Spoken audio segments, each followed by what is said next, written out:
the Nextgen podcast. So we're April 15th today. Normally we'd be starting to get planters set and going in the fields, but here on Friday we're supposed to get down to like 23 or 24 degrees for a low. So I think that's going to hold most of the planters off for corn another week. Yeah, I hope so. Yeah. Yep. So wanted to talk a little bit about kind of the planter pass temperatures. Which hybrids should we plant first in colder temperature soils, and just go into that. Yeah, so one of the first things to do before the planter hits the field, one important thing is to do a cold germination test. So what this is going to do is this is going to allow you to determine your planting order based on that cold germ score. A pretty cool way, for a $80 to $90 test to verify you're putting the right seed in first, and that it's going to have a good cold tolerance to or to that cold environment. Yeah. And so on the, I guess to be clear, on your bag of seed or your box, it's going to have the warm germination score. And if that score was bad, they wouldn't have shipped you the seed. So they do not do the cold germ test. And if you do send it off, so basically what you do is you just open up the box, get a sample of the corn, and send it in, and they'll run the test. So if you do get a bad cold germ score, there's no reason to freak out about it. Basically, what you need to do is readjust your planting order and wait until conditions are better, the soil's warmer. It's not, as long as the soil's fit for it, it's warm enough, you'll be okay.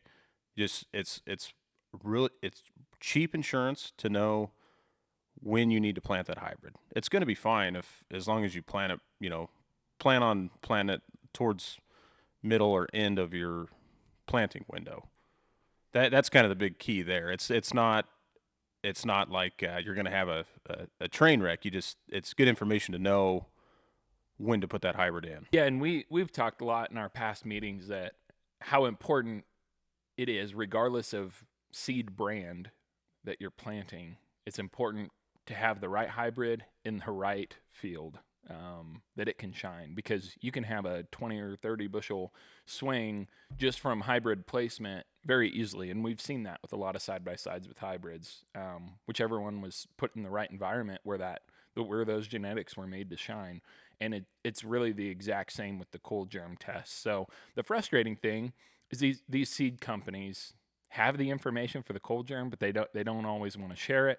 And just so I don't create a bunch of enemies, we're gonna black out the samples that we sent in a couple weeks ago.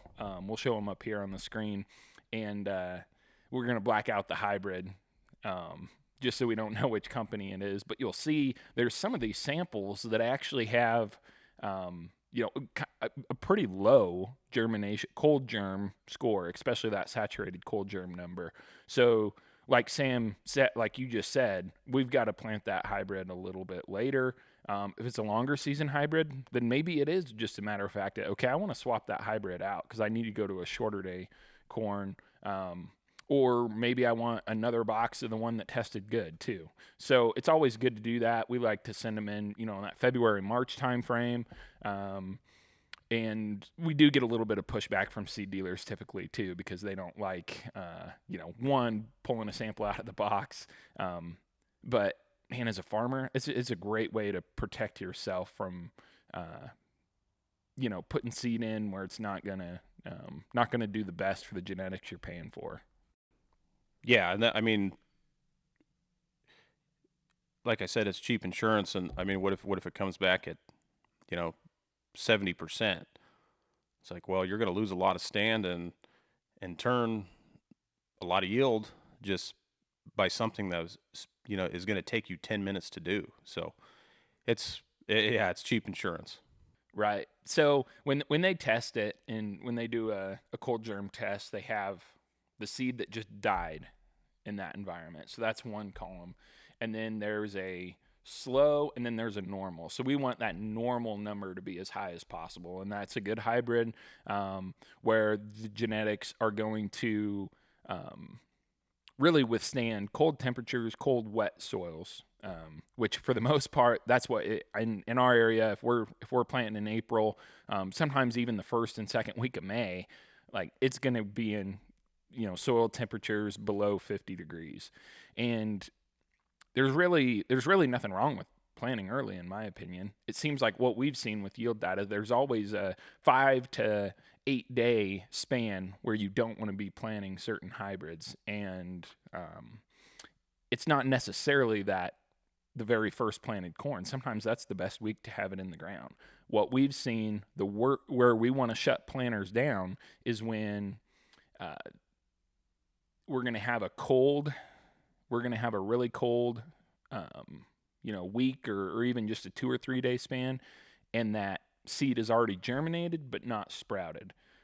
Because a lot of times we'll see that coleoptile grow back down in those cold temps. So that's where we've seen the biggest yield drag as far as when to plant, when to shut the planters down. Um, if if that coleoptile's out of the ground and an inch is kind of a good rule of thumb or more, it can even be to V2, and we get cold, we really don't see much of a yield drag. So it might be, okay, we start planting April 15th. If we're warm, which we're not this week, so hopefully no one's planting today. But it might be that you plant for 2 weeks solid in April, and then you shut down because you don't want that seed, like we said, that coleoptile to grow back down to the ground.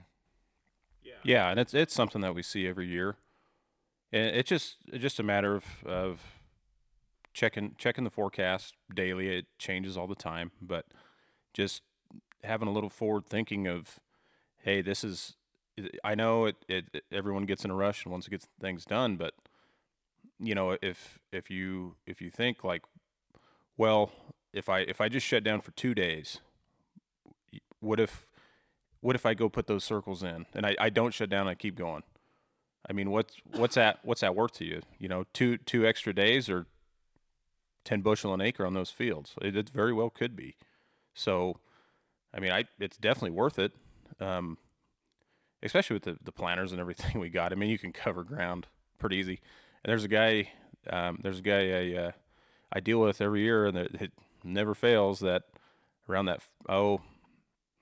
probably between May 1st and May 10th, there's a cold spell coming. There's a front coming in. And it's like, hey, and he's in the sand, so with that sand, it's going to fluctuate those temperatures, especially with that strip till, where it's going to mimic what's going on around it, just because that air can really flow easily through that, especially that strip till zone. So that temperature is going to fluctuate. I say, hey, you probably ought to think about shutting down for a day or two, and usually the conversation is, nope, we got too much to do, we got to keep going. And lo and behold, when I'm doing stand counts, 4,000 to 5,000 are corkscrewed, or we have issues. So and by now he knows, and I don't think he really cares, but but we have that conversation every year, and it goes back to when he was planting, when those dates when he should have been parked and just waiting. But that's what'll happen. You're going to lose stand.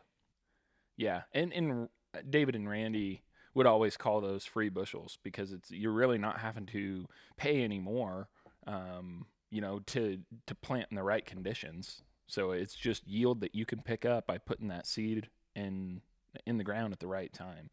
Another important thing to keep in mind too is, why do we want to plant in 10 days? Because we can't harvest it in 10 days too. So I think it makes a lot of sense to kind of spread that out, get your heat units lined up with certain hybrids, so that you're lining up with your harvest window as well in the fall, instead of just trying to get everything in the ground and planted in a hurry, regardless of what the weather's doing.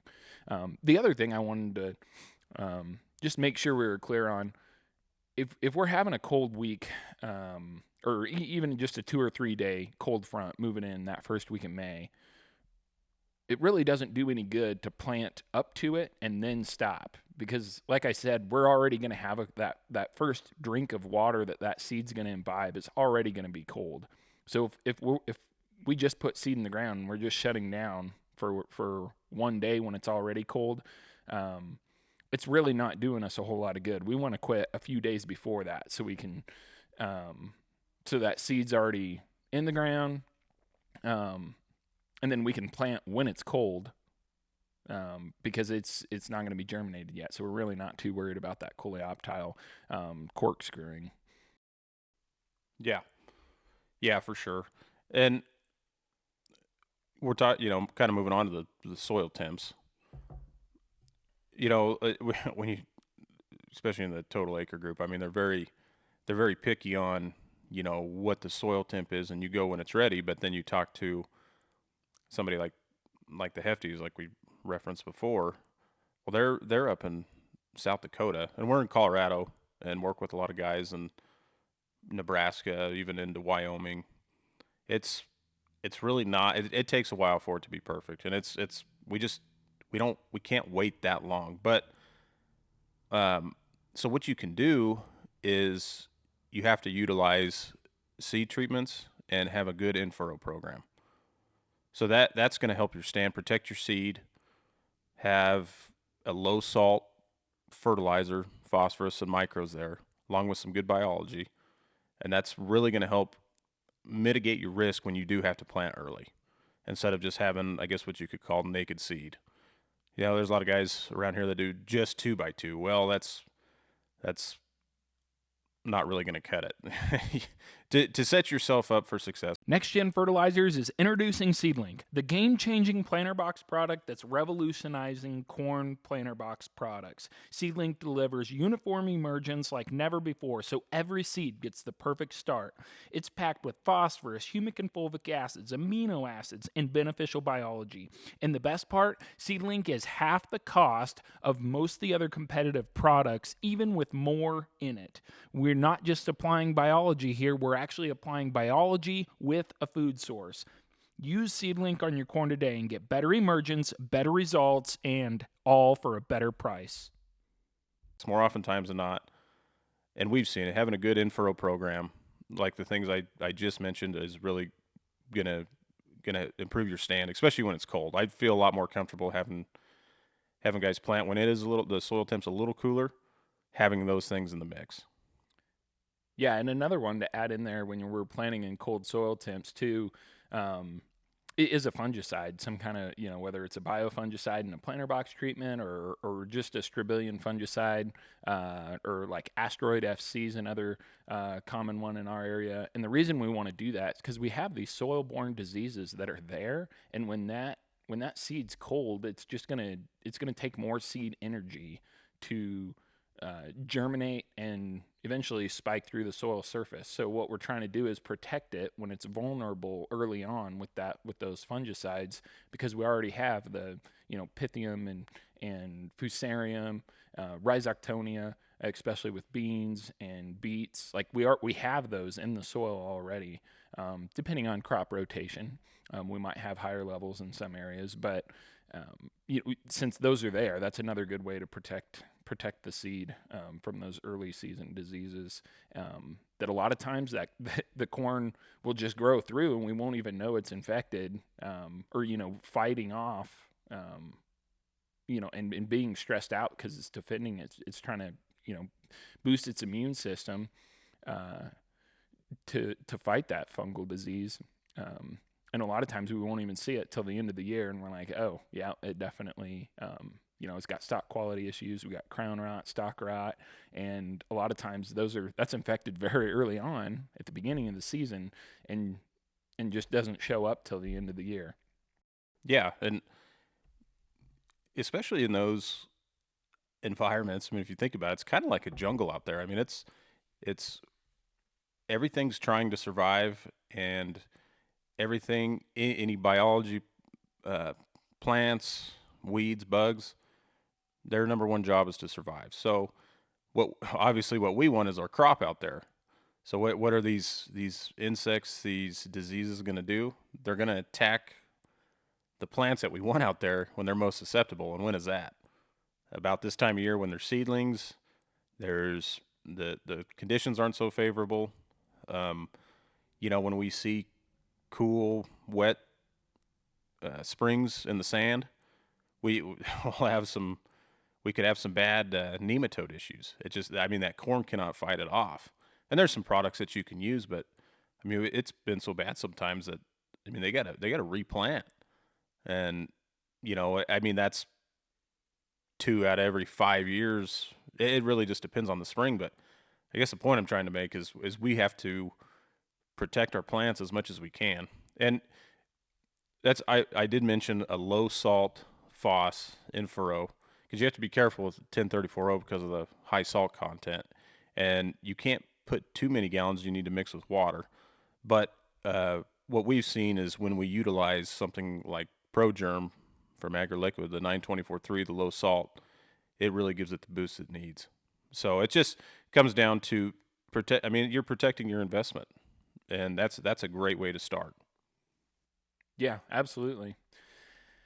I think there's a lot of people who have said it kind of started in Total Acre, but there's been some other companies out there that have echoed it. Is we want to be planting when our soil temps 50 to 52 degrees and then rising too.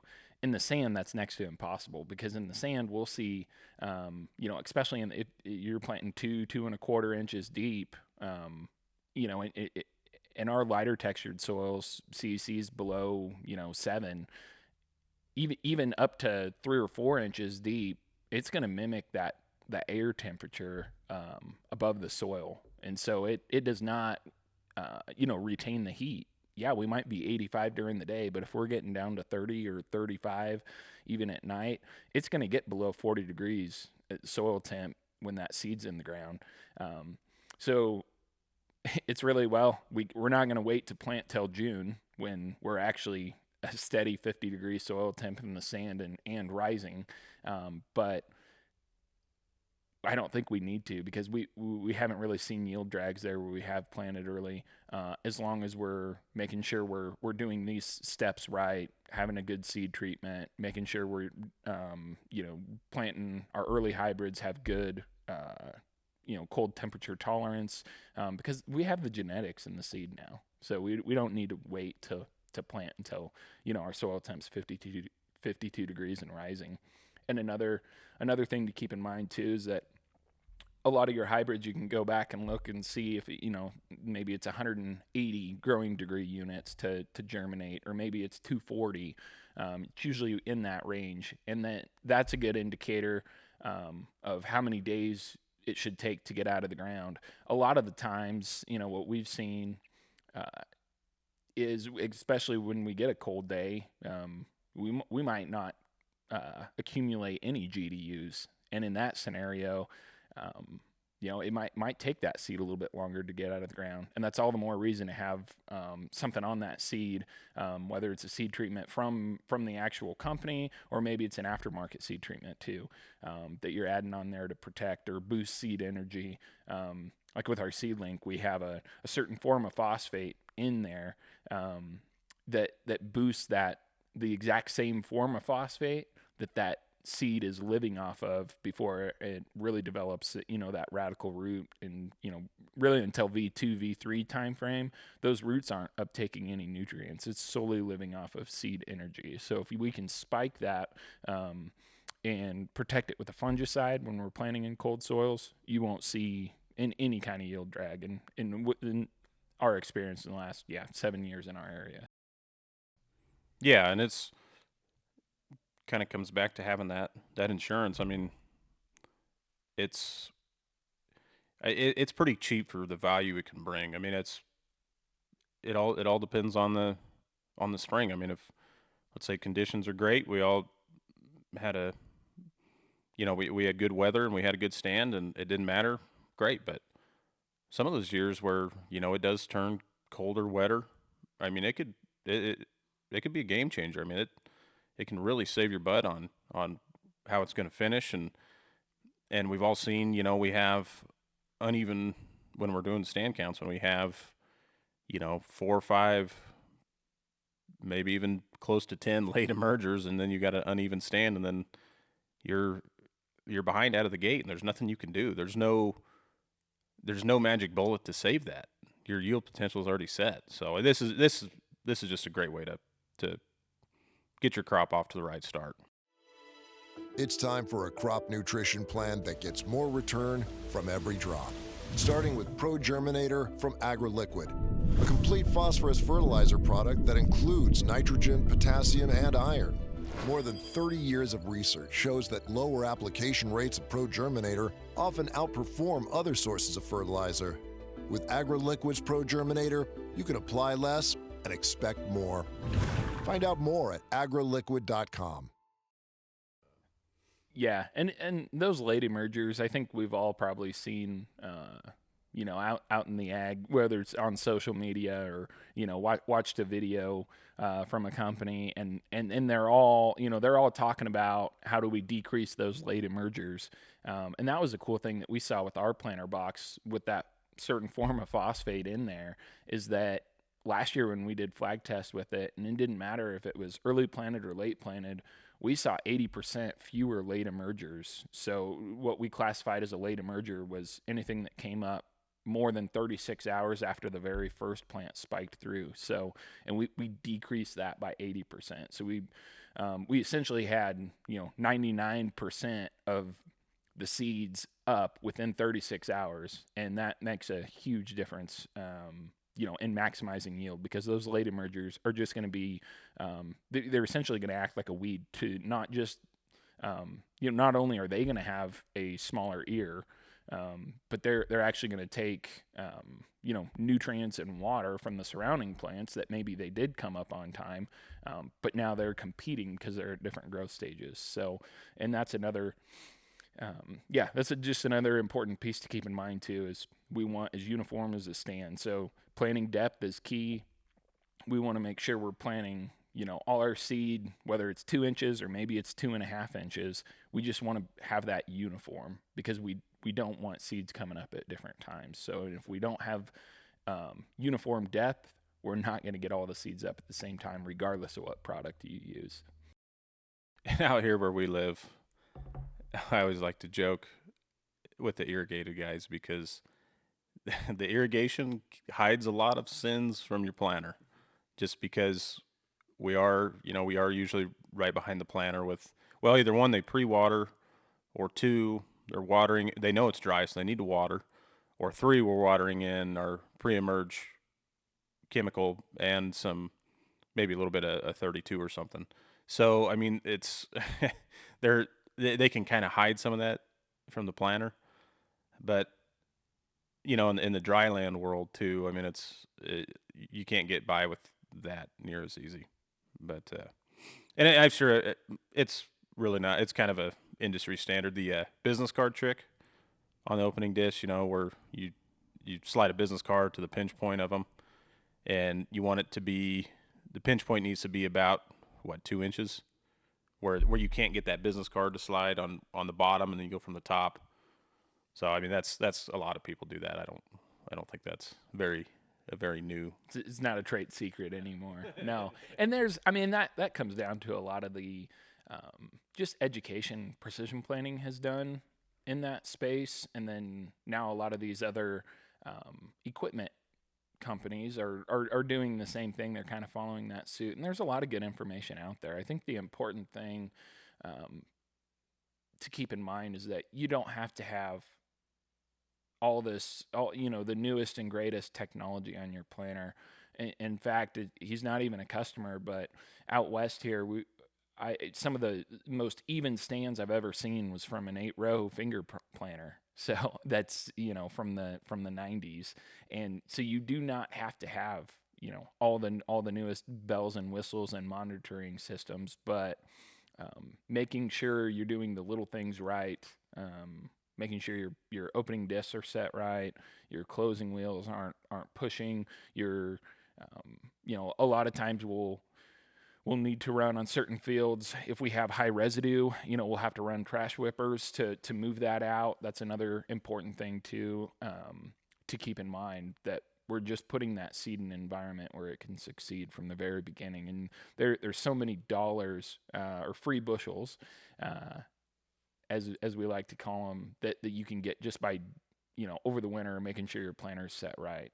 And whether you're getting out and checking behind the planter, or maybe you have a hired guy who's running the planter and you're checking it, or maybe you have a hired guy checking the planter as you're planting, or maybe you're calling your agronomist or your crop scout to come check. I think the important thing is have somebody check behind the planter. Make sure every row, not just 15 of the 16 rows are planting 2 inches. We want all 16 rows. So it's not where you can just go check a couple rows to make sure your depth and your opening discs are doing a good job, or your closing system's doing a good job. It does need to be every single row on the planter. And a lot of times when we go do testing in the fall, where we'll harvest ears and weigh them and figure out what our yield or row to row variability is in yield. Sometimes we'll see a 40 to 60 bushel variance on the row, and we'll see it for multiple passes. So we know that one row was costing that many bushel. In my opinion, that's just very easy work to put in when we're maybe not as busy, in the winter, to really maximize the ROI of whatever equipment you're using. How many ears per row when you mark off 1,000th of an acre, and you can easily see which rows were set properly versus the ones that weren't. And like you said, it's huge swings and something that can easily be fixed. And like you said, we used to work with David, and when guys get going, they kind of set it and forget it, and that's one of the worst things you can do. He's really big into preaching. Oh, sorry. Plant your first few fields, and when those fields are coming up, sometimes it's too late you're not going to be able to catch everything. You can do your best, but when those first fields start coming up, really pay attention, do a flag test, and then, we were talking about spacing your planting out a little bit. If you do see multiple issues, then you can go see, or like, hey, I see something going on consistently with rows 4 and 10, and you can diagnose those because now there's a problem, and now you can go fix them, and now at least the second half of your planting will be a lot better. And like you said, free bushels. It just, paying attention to little things, because there's a lot of guys that just, that first day they'll have you or me, their agronomist out there, and we'll get it set and everything. And then, it depends on the agronomist, if somebody uses them or not. You do too, but I like to, just check on them once a day and see how, make sure, because not all fields are going to be the same. There's going to be different trash, and we might need to adjust some things here and there. There's some guys that just set it and they just let it go for the rest of the season. And it takes you, every time you switch a field, or even, twice a day, you get out to go to the bathroom or something, just go check around, see what's going on. Yeah, it's dig around a little bit. Yeah, it's well worth the time, and it might be the best decision you've ever made, in that crop season, because it's something that you can actually control, and it does make a lot of sense to once you, like you said, when that first corn planted is coming up, really evaluate that and go look and diagnose those issues. Why plant 2,000 acres with the same issues when you could have fixed it after the first 200 acres? So it really does just come down to that spending a little bit of time, but focusing on the small details.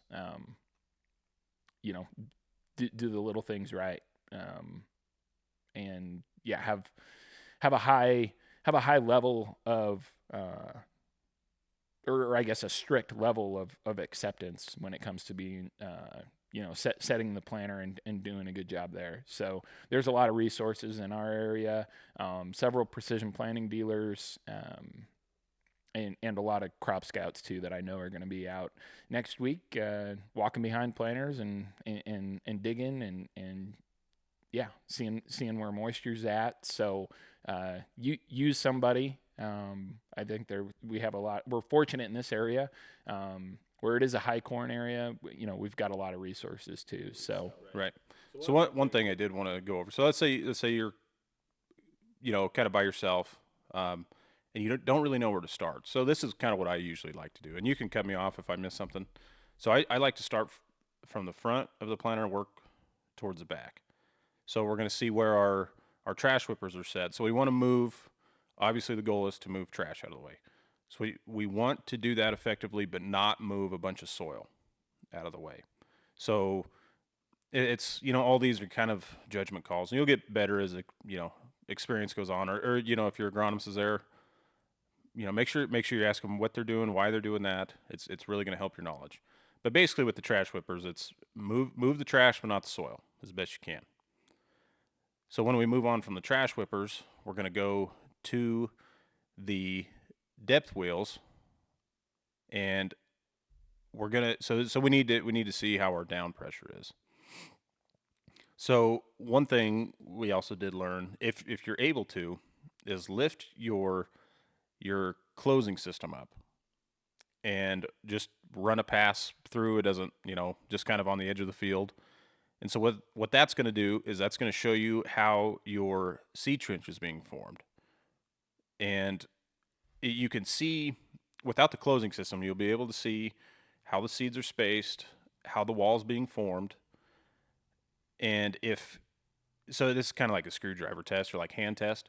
So if it's forming a nice wall, you want to be able to, it needs to be firm enough to where it's not going to, it's going to form, but you also don't want to have it so hard that you can't break apart that wall. It needs to be formed, but it not so tight that it's not going to be able to be broke apart. So that's critical. And also, if you're using, it's a good way to check if you're using any type of seed firmers, that they're not dragging that seed to where they're bunching up or anything. So that way they're doing their job. So if you have too much down pressure, that's when it's going to form those tightly packed walls, and you're going to have issues closing and air pockets, like you said. If it's too loose, your down pressure is too light, the trench, the walls are going to be crumbling, and then you're going to get, you're not going to have even moisture line across, where it's not going to be able to get that consistent 2 inches of what you're looking for. And so, for me, you have to be careful when the CECs are higher, when we have more clay ground, because obviously you got to worry about sidewall compaction. But that's pretty. I guess from where we're at with our soils, some of those clay soils, I'm usually not too worried. I'd rather be more on the side of heavy than light. Yeah, especially in the sandy soil, I'd much rather go heavy to form those walls. And it's hard when the soil, you get those really sandy soils. It's almost impossible to form. Take notes. All this equipment we have now, this technology, we map a lot of things, especially from like precision planting, everything. And it's awesome, and we can utilize a lot of it. But just remember, trust but verify, because it it can elude you sometimes to, if you trust it all the time and never check to make sure, it's sometimes that can bite you too. So just make sure that whatever it's reading, because there's so many metrics that it's showing now, and it's good to make sure that's verified as well. right, and all that data is great, but it doesn't make sense to pay for new technology and not use the data. So data that's not actionable is just data, and there's really no purpose in spending money on getting data that we're not gonna, or maybe we can't change something we're doing based off that data. But I think it's even worse to have the data that is actionable and not use it to change something that we can identify. Right. So, all right, well, I guess we hope everyone has a safe planting season. And yeah, if you want somebody walking behind your planter, feel free to give Sam or I a call, and yeah, we'd be happy to come out and help you make sure you got things set right.